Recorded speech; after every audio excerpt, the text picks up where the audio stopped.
Hello, good afternoon, all the participants.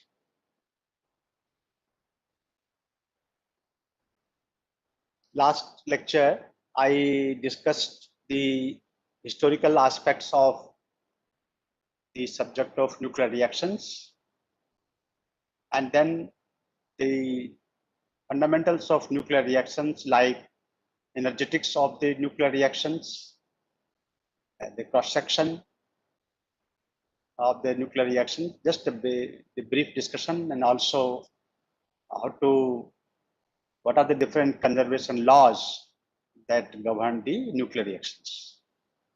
So today I will discuss the different types of nuclear reactions that we encounter when we study the subject of nuclear reactions. So we will be discussing about the different mechanisms of nuclear reactions like elastic scattering, inelastic scattering, direct reactions, and compound nucleus reactions. These are the different types of reactions that can take place when a projectile and a target collide. They are the different pathways by which the reaction can follow. I have tried to give a schematic of the different reactions that can happen when a projectile is going to bombard a target. And you can see that the x-axis is like a time scale, time axis. And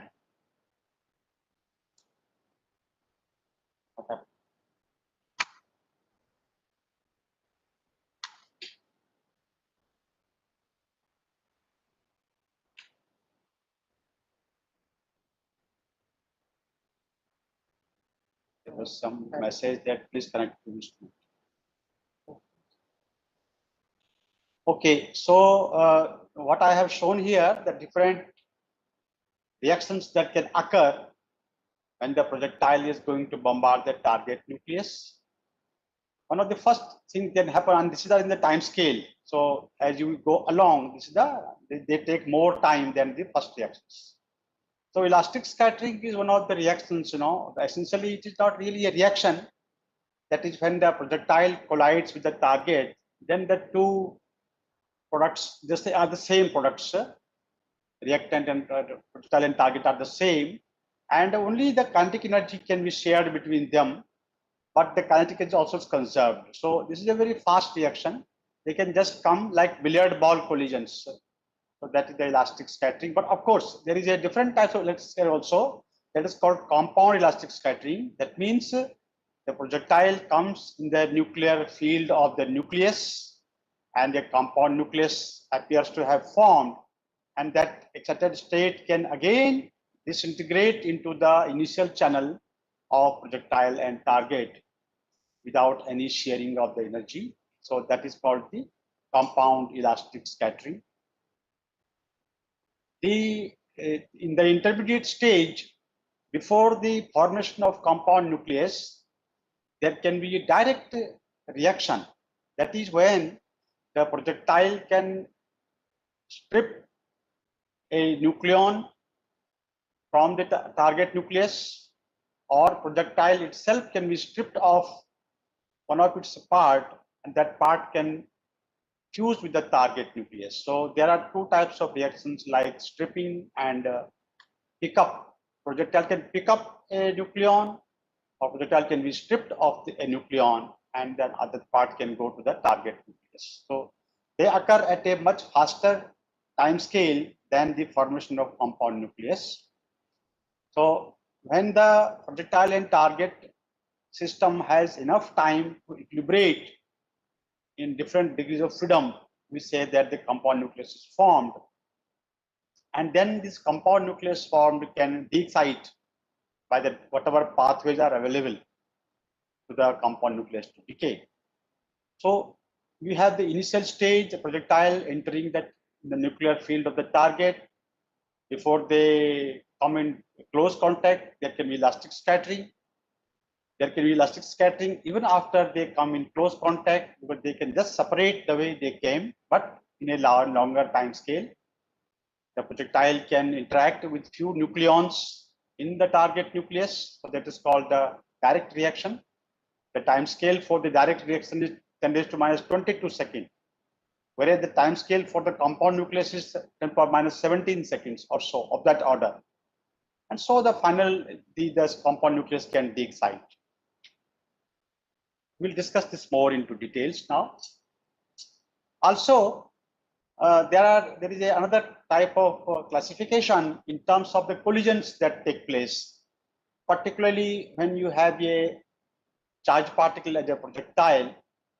Then the projectile, depending upon the distance from the center of the target nucleus, where the projectile collides the target nucleus, they can be called as the different collisions can be called as central collisions, hitting the target nucleus and the center of the target nucleus.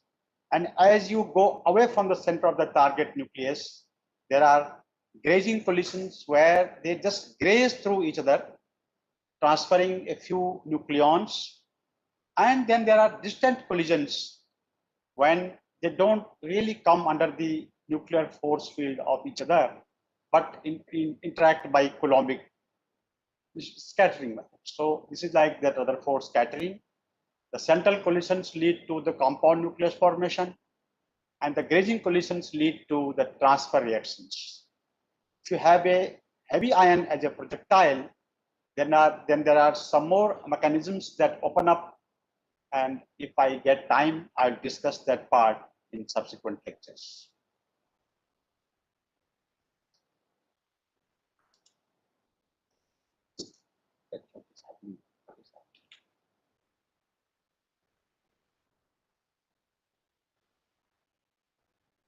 Okay, now I just touched upon the idea of cross section of a nuclear reaction in the previous lecture. I will elaborate more on that. So when we say cross section, it is a microscopic property of a reaction. That means at atomic scale, we are talking about the cross sectional area offered by the target nucleus to the projectile. But in macroscopic scale, what happens? So ultimately, when we carry out a nuclear reaction, we are bombarding a target with the projectile, and then we can later on determine the products that are formed. We may be counting the target metal foil. So how to correlate this microscopic cross section with the macroscopic one? I have tried to explain this in this particular slide.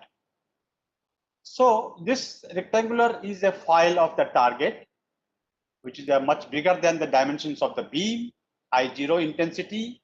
The beam comes and hits the target in the center of the target.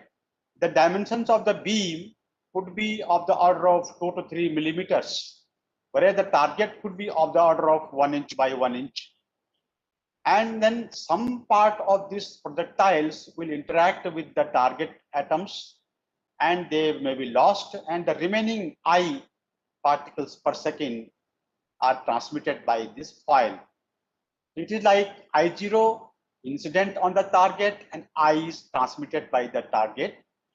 I0 minus I is stopped in the target, and that different reactions can happen when this delta I occurs. Now, what is the fraction of this projectile reacting with the target nuclei? So when I say I0 minus I is the projectile particles that are reacting, there is the delta I. Delta I by I0 is the fraction. That is equal to nothing but the fraction A by A of the area covered by the reacting target nuclei. If capital A is the target area of this beam spot, out of, let us say, 3 mm diameter beam spot, then out of that 3 mm diameter circle, what area is occupied by those atoms which are involved in the reaction? So that is a small a. So small a by capital A is the area, fractional area covered by the reacting target nuclei, and it is that fraction is equal to nothing but the delta I by I0, because that is the flux, that is the beam intensity that is lost in the target. So the number of target atoms per unit area in the target is N, capital N, that many atoms per centimeter square. So how to find out this capital N? You take the measurement, the area of this foil, and take its area. So weight upon area will be gram, let us say milligram per centimeter square, and you divide by density, you will get atoms per centimeter square, and correct for the Avogadro number for the atomic weight.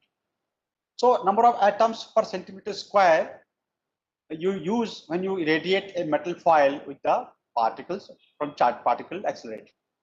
You can also write this in terms of the atom density, small n, the number of atoms per cc into the thickness of this foil. So number of atoms per cc you can calculate from the density of the material. So small n into delta x is the nothing but number of atoms per centimeter square. Now the area covered by this reacting target nuclei, small a, can be given as atoms per centimeter square into the area of the beam spot into effective area subtended by the one atom to the projectile. Because this small a by capital A is nothing but n into delta x, this effective area that you will see in the subsequent one. So the fractional area covered by the reacting nucleus is small a by capital A, that is this one, into is equal to number of atoms per centimeter square to cross section. You can see here small a by capital A is equal to n into sigma. So, and this is nothing but a by a is nothing but delta I by I. This fraction lost, the fraction of the beam intensity lost in the target is delta I by I0. That is nothing but small a by capital A, and that is equal to n into sigma. So now you can rearrange this equation, minus delta I equal to n into sigma into I. You must be familiar with this expression, number of atoms per centimeter square into cross section, centimeter square into particles per second. So you can now rearrange minus delta I by I equal to capital N can be written as small n, number density into delta x, that is equal to this one into sigma. And so if you are writing about infinitesimally thin foils and very small loss in the beam intensity, you can replace delta I by derivative. So minus di by I equal to n sigma dx. This is a first order differential equation, and you can write, if you can solve this, integrate it to find out the transmitted intensity equal to initial intensity into e raised to minus n sigma x. So this is the way the beam intensity will be decreasing as it passes through the target foil. Now this n into sigma, number of atoms per cc into cross section, is called as the macroscopic cross section. It's called the capital sigma, and this is used in when you are discussing the, let us say in the reactor, when the neutrons are passing, then what is the rate at which will be they will be getting lost in the medium. So macroscopic cross section is used in many times in reactor physics. In our nuclear reactions, so we will be mostly dealing with the microscopic cross section, that is bonds. Okay. One of the important property in nuclear reactions is angular momentum, and I thought we can spend some time on this angular momentum involved in a nuclear reaction. The angular momentum is related to linear momentum by r cross p, where r is the radial distance. So r, this is the vector product of the radial and the angular momentum, linear momentum, and so you can say that it's r cross p can be written rp sine theta, and that r sine theta is the vertical distance of the projectile. That, like in this figure, you can see if the projectile is coming then the distance from the central collision distance, center of the target, this vertical distance is b. So this is nothing but r sine theta. And so b into p, where b is the impact parameter, p is the linear momentum, it can be termed as the angular momentum. Now, quantum mechanically, you can write the momentum in terms of the de Broglie wavelength, h cross by lambda cross, and the angular momentum you can write as LH cross. So LH cross equal to BH cross by lambda. You can substitute these two in this equation, and so H gets cancelled out. L equal to B by lambda cross, or the impact parameter equal to L into lambda cross. Now, B, what is B? B is the distance of the projectile from the center of the target. This is the vertical distance, perpendicular distance between the target center and the projectile direction, which is a classical quantity, whereas angular momentum can take only the discrete values 0, 1, 2, 3, so how do you reconcile between these two facts?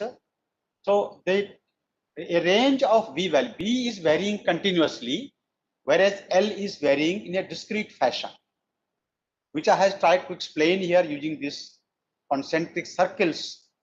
So this is the cross section of the target, which is offered to the projectile. Let us assume that the projectile is very small in dimension compared to the target. So you can see here that the first circle belongs to L equal to 0, and so the radius of this first circle is 1 lambda cross. So as I see here, B equal to L lambda cross. So these are the concentric circles of 1 lambda cross, 2 lambda cross, 3 lambda cross, and so on. So L equal to 0, 1, 2, 3, and like that.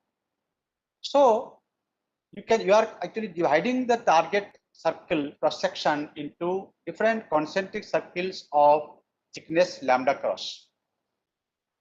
Now, for L equal to 0,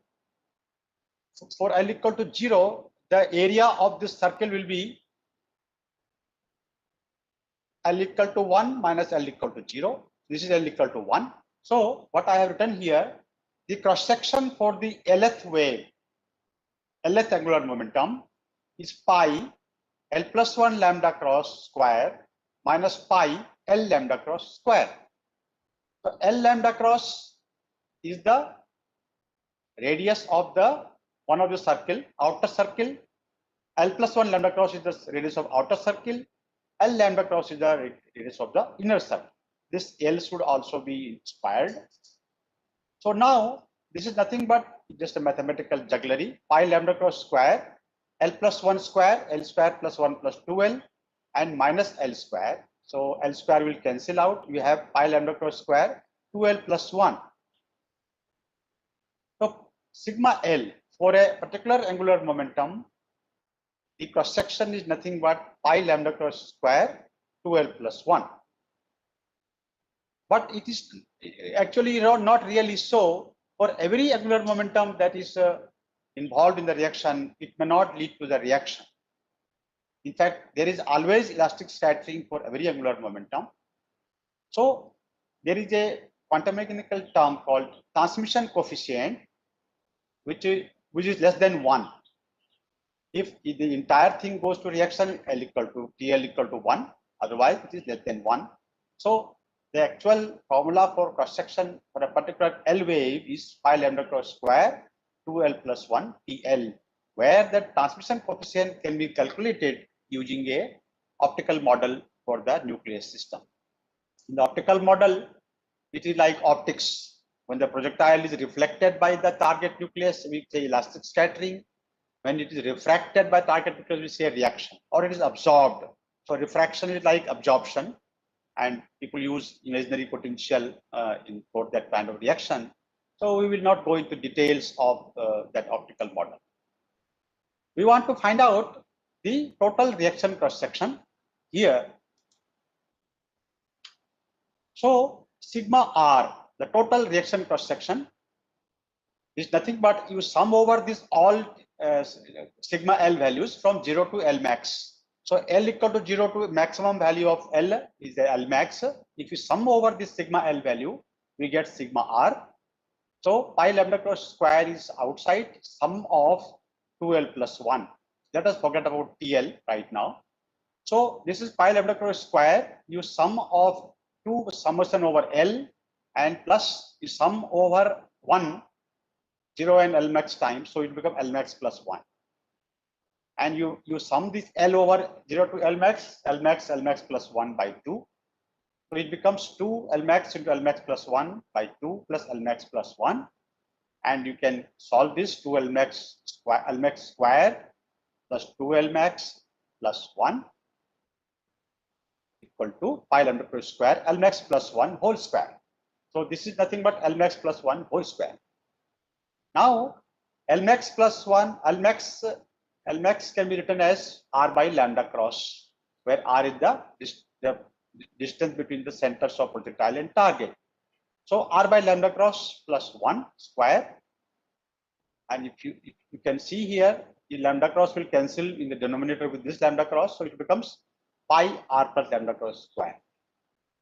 So the cross section for the total reaction cross section will be given by pi R plus lambda cross square, where lambda cross is reduced wavelength of the projectile and R is the radius, sum of the radii of projectile and target. Like in the case of neutron, you can neglect the radius of the neutron and this is the radius of the target nucleus itself. So for low energy neutrons, as we can see that the lambda cross is very, very large compared to R, capital R, because the wavelength of the neutrons of low energy is in the angstrom, or it will be hundreds or angstrom and so, which is much higher than the radius of the nucleus. And therefore, you can neglect the R compared to lambda cross. And so sigma R for neutrons can be written as pi lambda cross square. And for low energy neutrons, actually L equal to 0. Why L equal to 0? If you go to previous one, the wavelength of the neutron is so large that this entire 1 lambda cross itself will cover the entire target dimension. So therefore, L equal to 0 itself is suffice for low energy neutrons. That's why I put P equal to 0. You want to have higher L, then neutron has to have very high energy, because wavelength of the neutron has to come to very, very low. So you can see here that as the wavelength of the neutron decreases with increasing energy, the cross section for the neutron induced reaction decreases with increasing energy of neutron. This is a very rough explanation for the decreasing in cross section for neutron induced reaction with the neutron energy. We will see later how exactly it follows. In fact, it follows 1 by V law that we will see in the next lecture. But to suffice is to say that the cross section for low energy neutrons decreases with increasing energy of neutron. So the lowest energy neutrons have highest cross sections. On the other hand, for charged particles, as the projectile approaches target nucleus, then there is a Coulombic barrier for the projectile to get close to the target nucleus, and so projectile momentum, the linear momentum of the projectile decreases as it comes in the Coulomb field of the nucleus. So when they have come very close, at the distance of closest approach, the momentum, at infinity, the momentum is 2 mu ECM. But when it comes to in the close vicinity of the nucleus, then the kinetic energies, you can see that it will be converted to potential energy. So the momentum can be given as 2 mu ECM minus VC. So this much energy is only left for kinetic energy. So this is, you can now split it into 2 mu ECM to the power half. You take ECM out, it becomes 1 minus VC by ECM to the power half. So I have just taken 2 mu ECM out. Now we have already discussed the angular momentum in terms of momentum. So momentum is nothing but B into P, and P you can write as R. So Lmax equal to R into P at contact. So at contact, mu momentum is this factor into 1 minus Vc by ECM. So cross section can be written as pi lambda cross square Lmax plus 1 whole square, as we wrote in the previous slide. And Lmax, now in the case of charged particles, you will find that Lmax is quite high compared to 1. So you can neglect 1. So it becomes pi lambda cross square Lmax square. You can substitute for Lmax in terms of the R by lambda cross or Rp by H cross. And so it becomes pi lambda cross square R square 2 mu ECM by H cross, that I have written P in terms of this one. And this is nothing but 1 by lambda cross square. So lambda cross will cancel with lambda cross into 1 minus Vc by ECM. And so the cross section for the charged particle into reaction becomes pi R square 1 minus Vc by EC. So this is how we can explain why the cross section for charged particle induced reaction is 0 if ECM is less than Vc. And once ECM becomes equal to close to Vc, then it starts rising. So for higher value of ECM compared to Vc, cross section will increase in this fashion. You can just plot the cross section for charged particle reaction as a function of ECM. It will go this way. So for neutron induced reaction, cross section is decreasing. For charged particle induced reaction, cross section is increasing with increasing energy of the projectile. Okay, now let us come to the different types of reactions that take place when the projectile and target come in contact. Elastic scattering, as the name itself indicates, in this elastic scattering, the projectile and target retain their identity, and the kinetic energy is conserved. The total kinetic energy of projectile target system is conserved even after the reaction collision. But it can be transferred from projectile to target during the collision.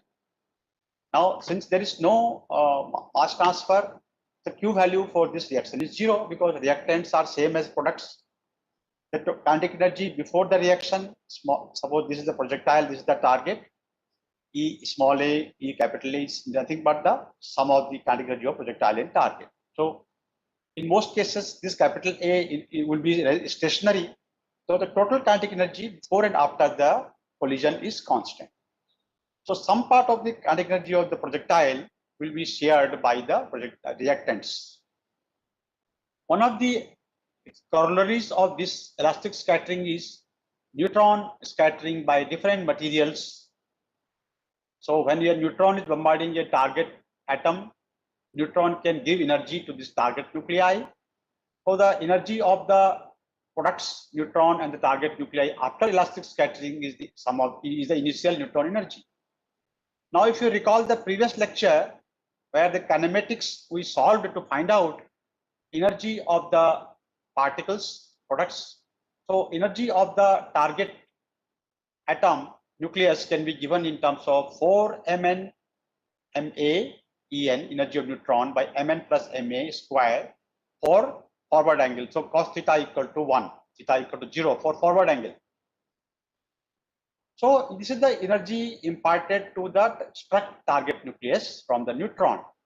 If A equal to 1, like hydrogen, if mass number of hydrogen is 1 and neutron also 1, so if A equal to 1, then this is 1, Mn is 1, Ma is 1, 4 upon 1 plus 1, 2 square, 4 by 4. So this is nothing but Ea dash equal to En. That means what? The maximum energy the neutron can transfer to the target nucleus is equal to its energy itself.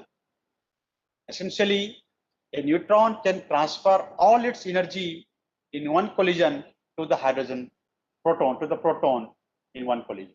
That is the reason why we say hydrogen is the best moderator. Moderator is essentially trying to slow down the neutron. The hydrogen can slow down the neutron with the best efficiency in one collision itself.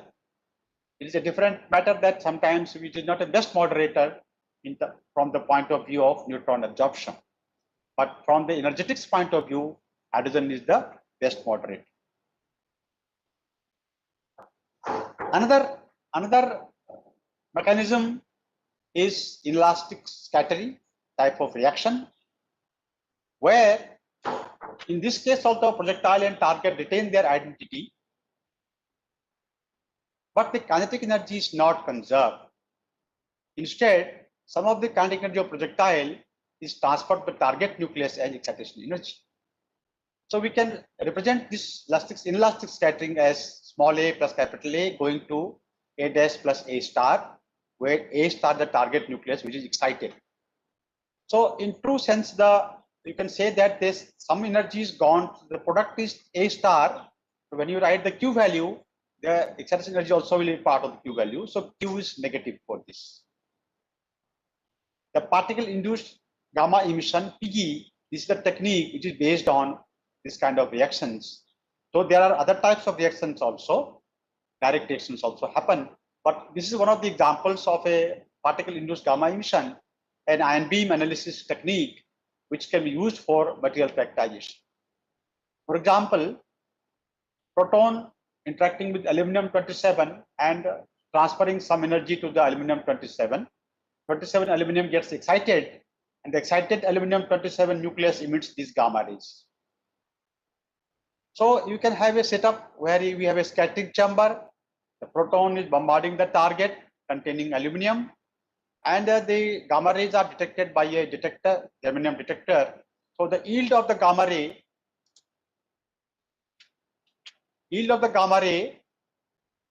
it will be proportional to the concentration of aluminum in that sample.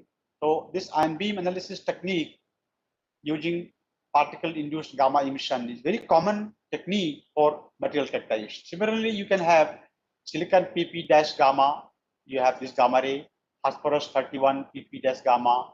So there are, particularly for the low Z elements, there are a lot of such reactions where you can use the gamma rays from this inelastic scattering to determine the concentration of the target nuclei.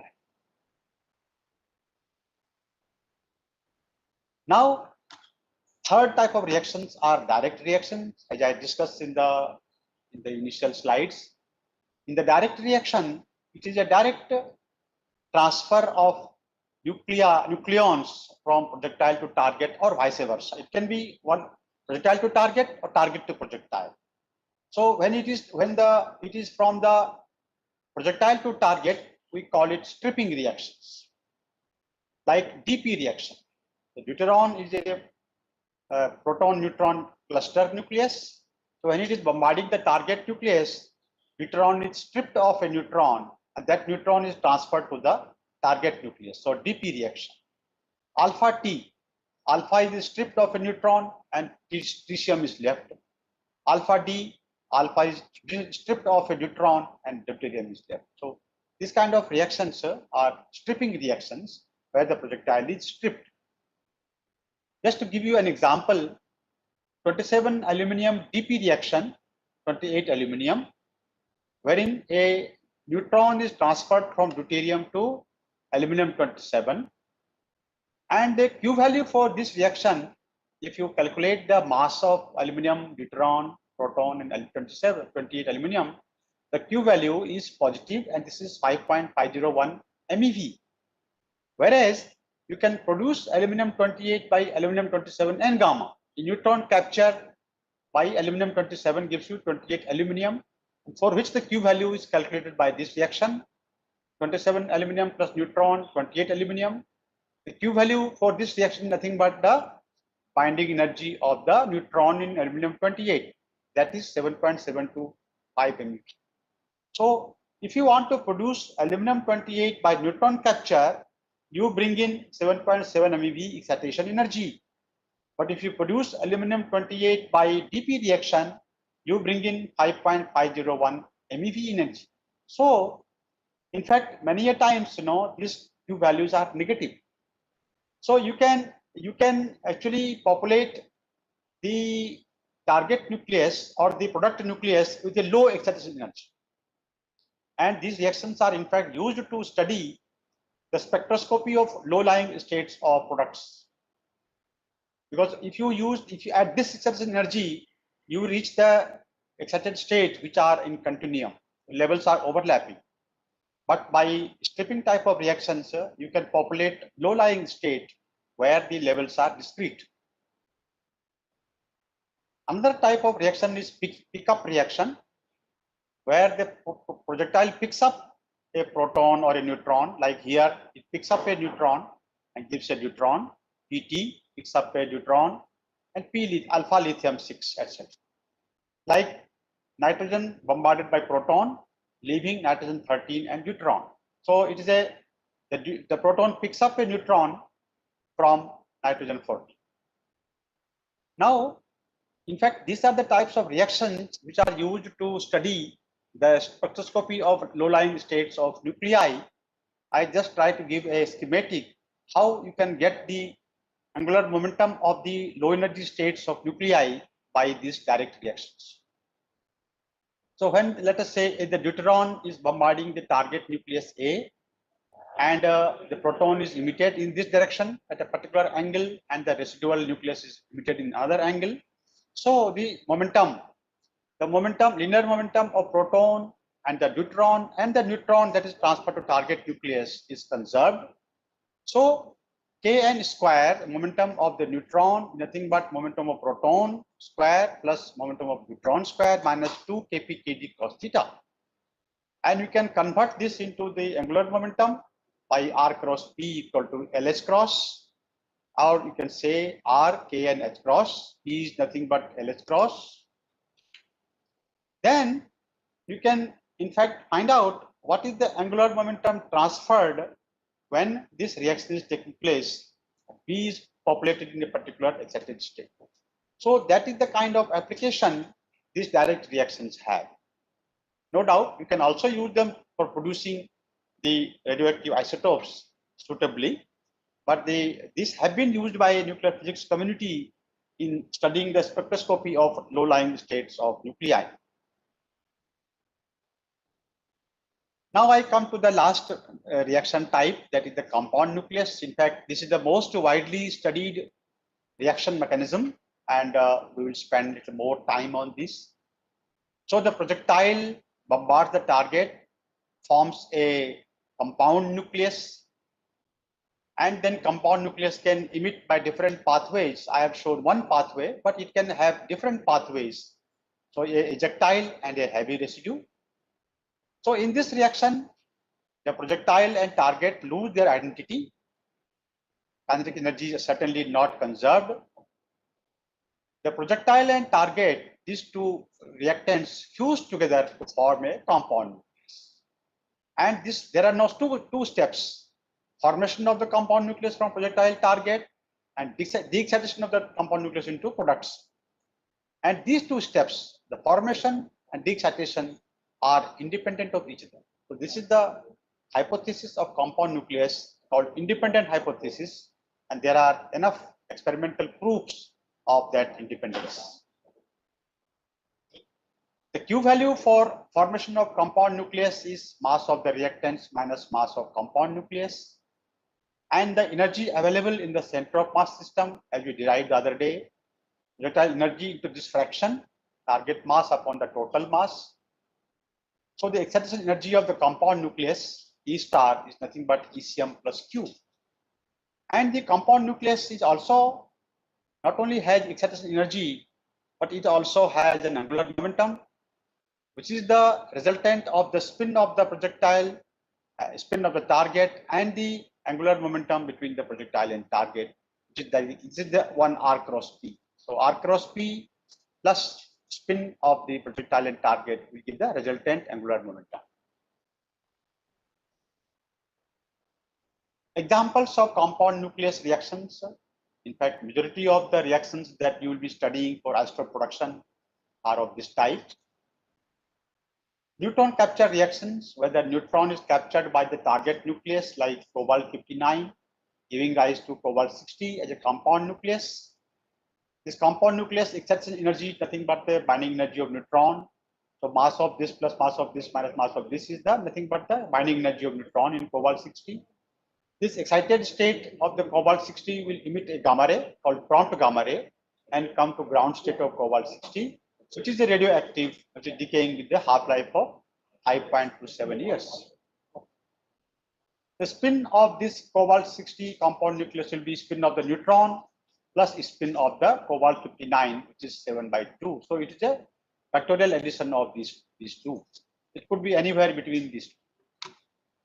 For charged particle induced reactions like alpha on niobium 95, we have 97 technetium as a compound nucleus. So you have to calculate the Coulomb barrier because projectile has to have energy more than Coulomb barrier. So 1.44 Z1 Z2 by R0 A1 1/3 plus A2 1/3. Here there has to be a bracket here. 1.4 is outside these two. So that is 13.8 MeV. And the Q value for the reaction is 2.425 delta M of alpha.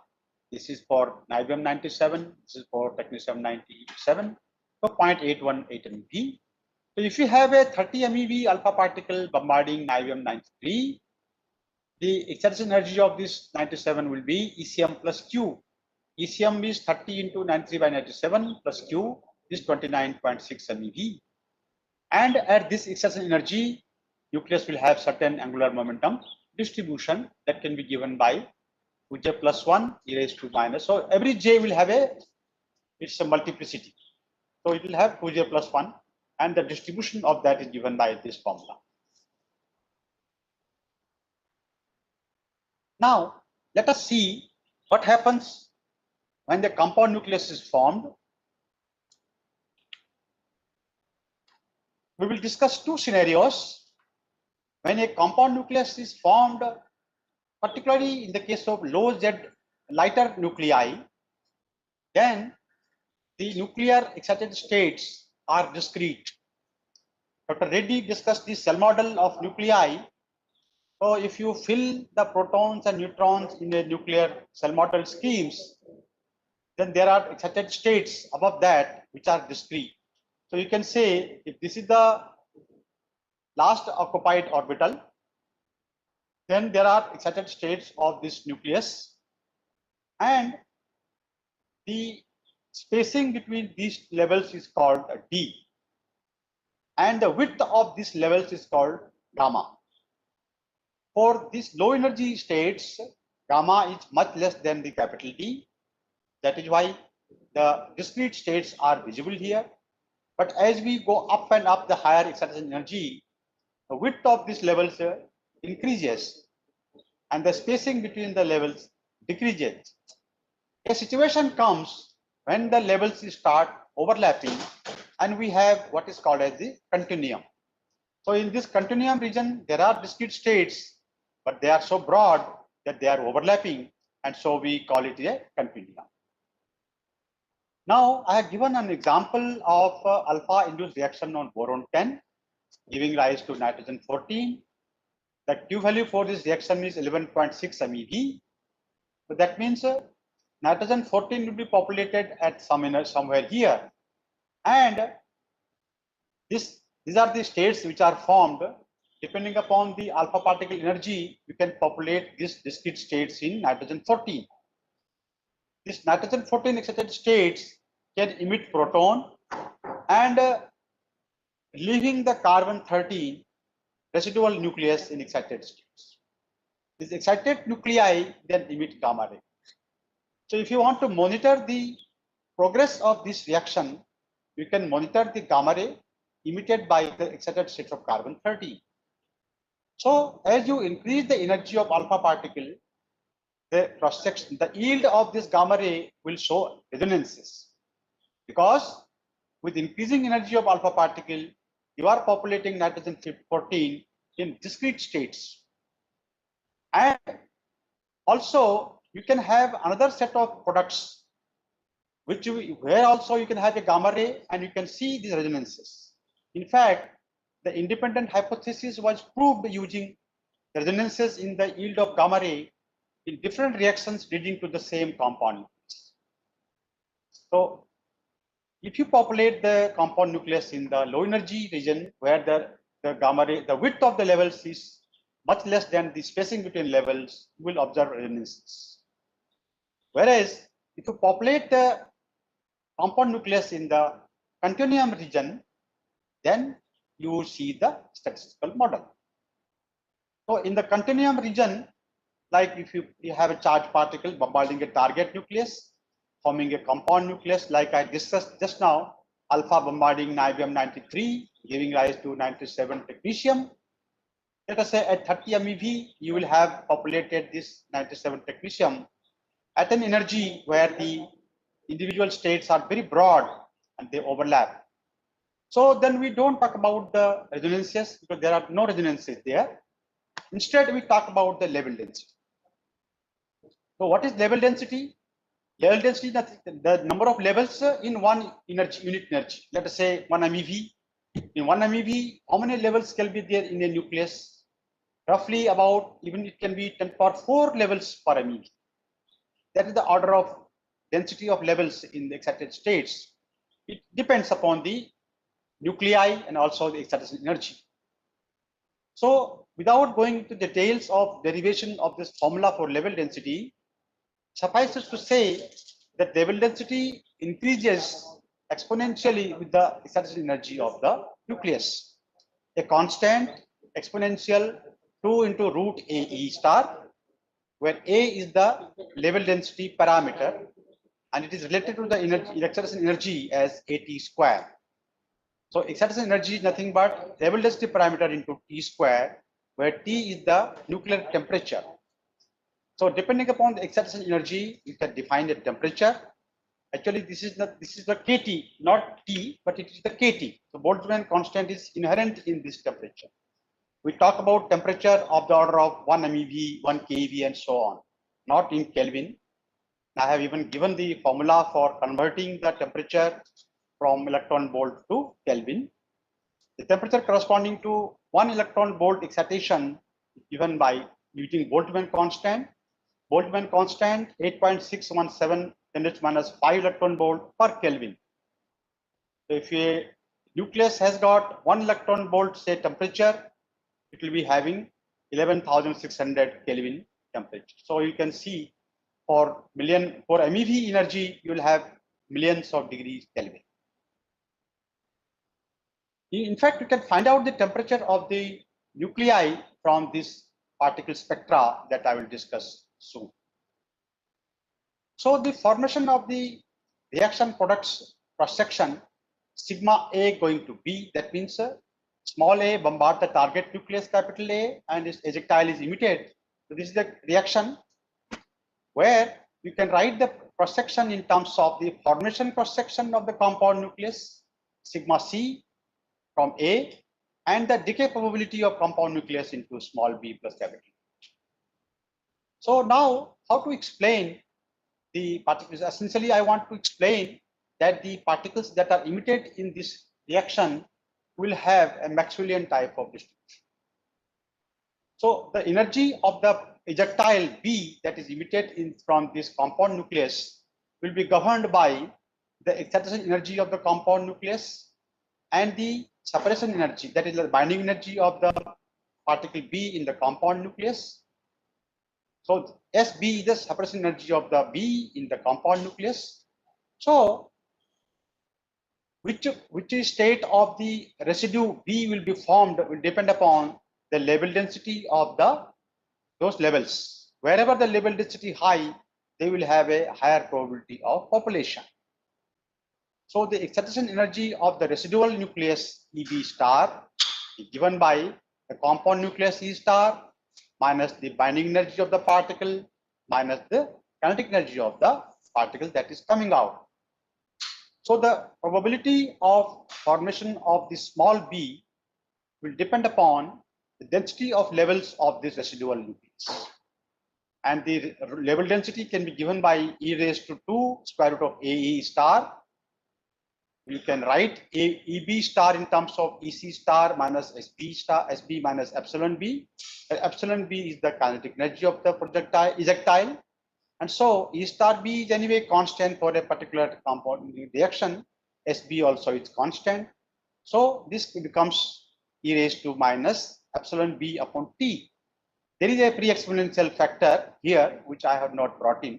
So you can see here that the probability of emission of ejectile will decrease with increasing energy of the ejectile minus epsilon b by t. So you can, in fact, I will show you later on that on this particle spectra, you can find out the temperature of the nucleus, at what temperature the nucleus was formed. So for the compound nucleus formed in the continuum region, you take the help of statistical model to explain observed particle spectra and cross sections. So this is one channel. There can be multiple channels, and their yields will depend upon the density of levels or the residual nucleus excitation energy. Okay, so what is the proof that the two steps, the formation of compound nucleus and its de-excitation, are independent of each other? I have taken from the literature a very famous experiment done by S.N. Ghoshal at Lawrence Berkeley Laboratory in 1950, published in Physical Review. So what I have shown here, that you can produce one compound nucleus zinc 64 by two interest channels, nickel 60 plus alpha or copper 60 proton, and then as I was discussing the independent hypothesis, the decay of this compound nucleus is independent of the way it is formed. That means if you monitor these three products, 1N emission from compound nucleus, 2N emission of proton and neutron, their ratios will be independent of the way they were formed. So what I have shown here, what is called as the excitation function. X-axis is the energy of the alpha particle for this reaction, or proton for this reaction. Top is proton energy, bottom is alpha energy, and y-axis is the cross section in centimeter square. You can write in barn also. So here, this is the cross section for alpha N reaction, and one is there for the proton N reaction. So proton and alpha induced reaction, two interest channel, same product. You can see they are almost going parallelly up and down. The 2N reaction, zinc 62, both of them are overlapping. Cross sections are same. PN reaction, more or less same. In fact, if at all you get some difference, in fact, you should get difference, because it is not possible to match the excitation energy and angular momentum of the compound nucleus by two different channels. So if whatever difference you are getting in the cross sections, that is because of the difference in the angular momentum of the two reactions. So to that extent, you can say that the independent hypothesis holds, and it was one of the first experimental proof of this hypothesis. Okay, so what happens when the compound nucleus is formed? How does it de-excite?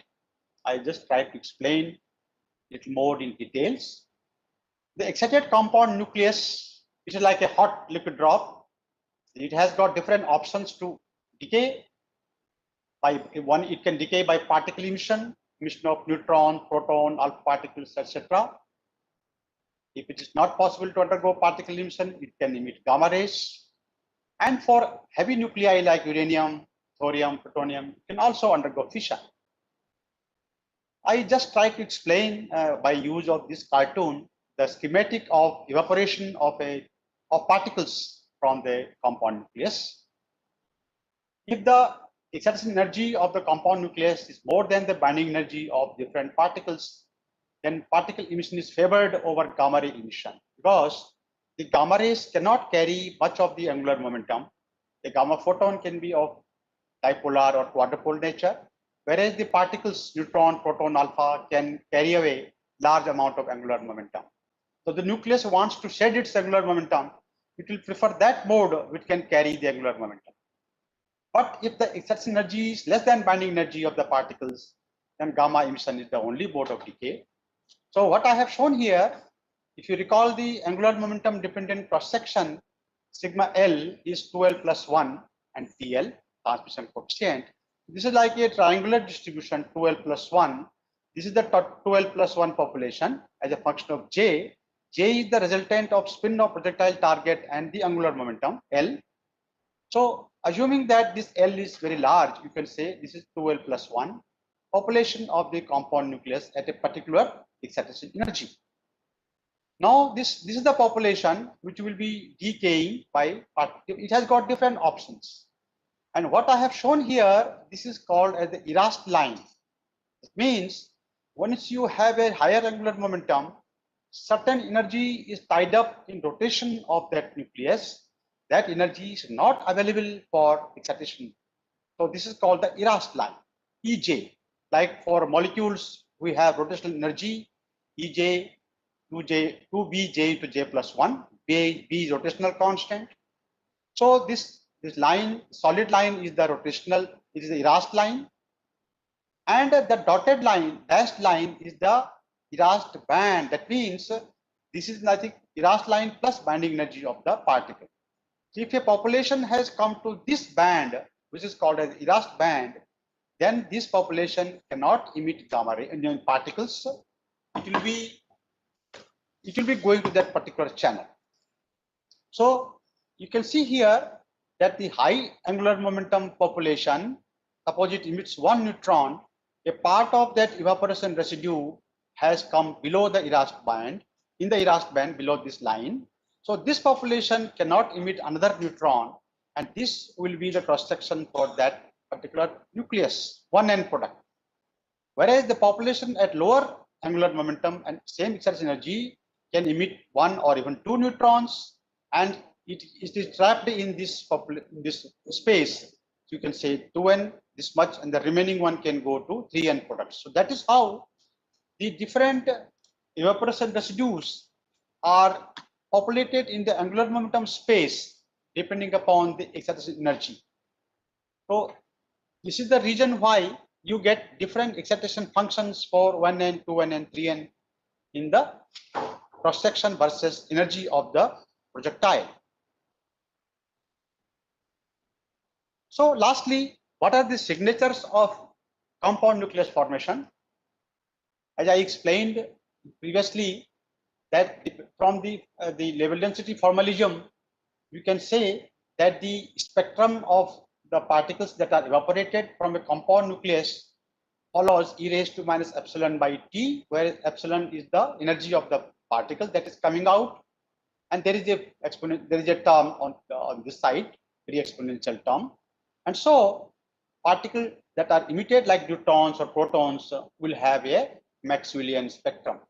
So if you get a Maxwellian spectrum in a nuclear reactions, you can say that this is coming from a compound nucleus, like evaporation of the particles from a hot liquid drop will follow Maxwellian distribution, and from the slope of this line, this part, we can find out the temperature of the compound nucleus.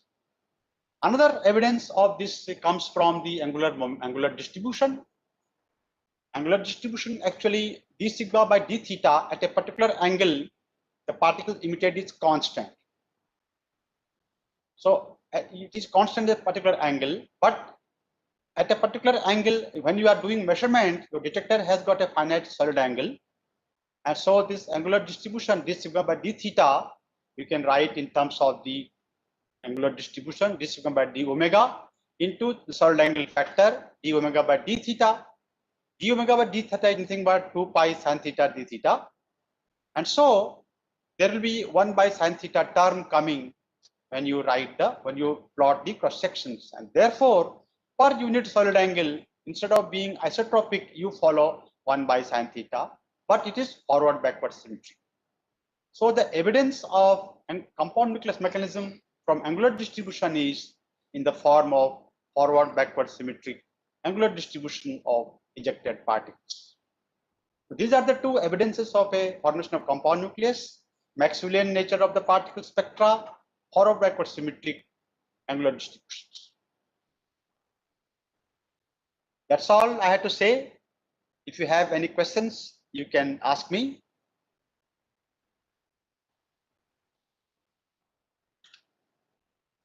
See chat box. Chat. Okay. There is a question from Amit Pal Singh. can we use electrons as a projectile for nuclear reactions, or their energy is very low compared to the threshold energy of a reaction? Very good question. You can use electrons for inducing nuclear reaction. In fact, electrons have been used to induce fission in uranium, electrofission. That is one. Second thing is, because electrons, when they bombard a target, they will produce brimstone. And the brimstone is nothing but the gamma ray photon. If you have 20 MeV electrons, you will produce brimstone of energy as high as 20 MeV, but their average energy will be 1/3, that is 6 MeV. And so, if you have the brimstone photons energy more than binding energy of nucleons, they will result in emission of nucleons from the target nuclei. So you can use electrons in nuclear reactions. They are being used.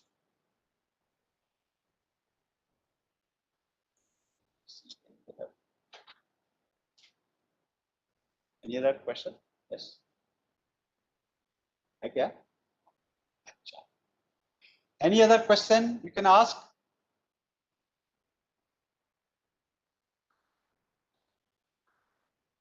Please explain the mechanism of photon induced reaction also. Yes, I'll be covering that in the next lecture.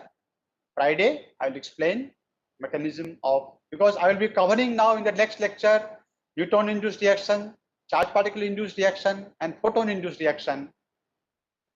Okay, there is a question from Rinku Prajapat. Why the cross-sectional data change when we change the level density, like Fermi gas, Gilbert Cameron level density models?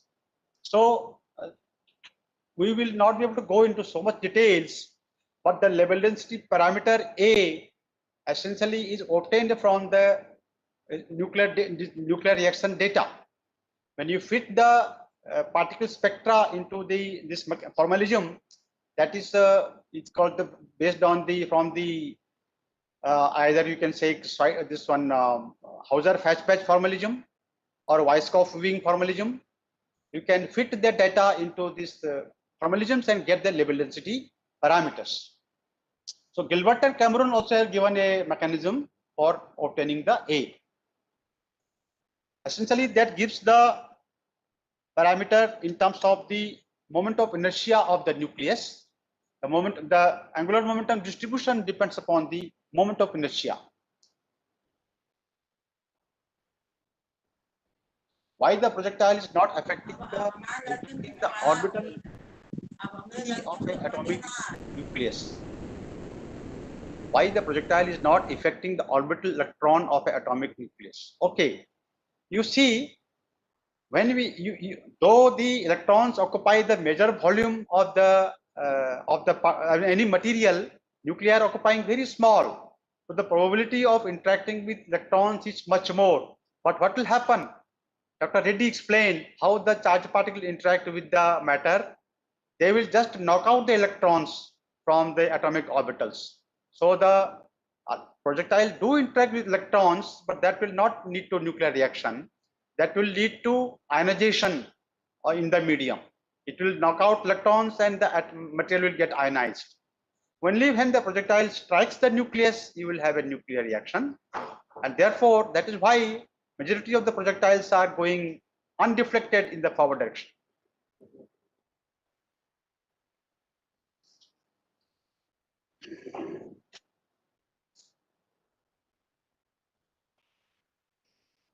Any other question?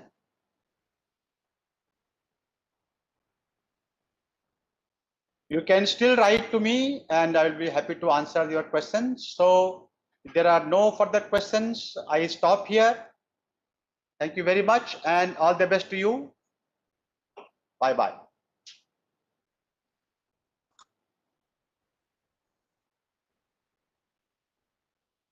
Done?